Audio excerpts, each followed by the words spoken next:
ఒక ప్రకాశవంతమైన ఉదయం. నాన్న సోఫాలో కూర్చొని పత్రిక చదువుతున్నారు. జాష్ బొమ్మలతో ఆడుకుంటున్నారు. సింబా పడుకుని ఉంది. హ్యాపీ కంచెపై కూతలు కూస్తుంది. అమ్మ వంటగదిలో అల్పాహారం చేస్తున్నారు. ఆమె కొంచెం అలసిపోయింది. జాష్ చూసి, అమ్మా, నేను సహాయం చేస్తాను అన్నాడు. అతను కూరగాయలు వంటగదికి తీసుకెళ్లాడు. నాన్న పత్రిక పక్కన పెట్టి వచ్చి సహాయం చేశారు. అందరూ కలిసి పనిచేయడంతో పనులు త్వరగా అయిపోయాయి. అల్పాహారం తిన్న తర్వాత జాష్ సింబాకు ఆహారం పెట్టాడు. నాన్న హ్యాపీకి గింజలు ఇచ్చారు. పెంపుడు జంతువులు చాలా సంతోషించాయి. అమ్మ నవ్వుతూ, మనమందరం కలిసి పనిచేస్తే జీవితం సులభంగా ఆనందంగా ఉంటుంది అంది. కుటుంబం అంతా నవ్వింది.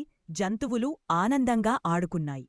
నీతి: సంతోషమైన కుటుంబం అనేది అందరూ కలిసి సహాయం చేసుకుంటూ ప్రేమగా ఉండటం వలన ఏర్పడుతుంది.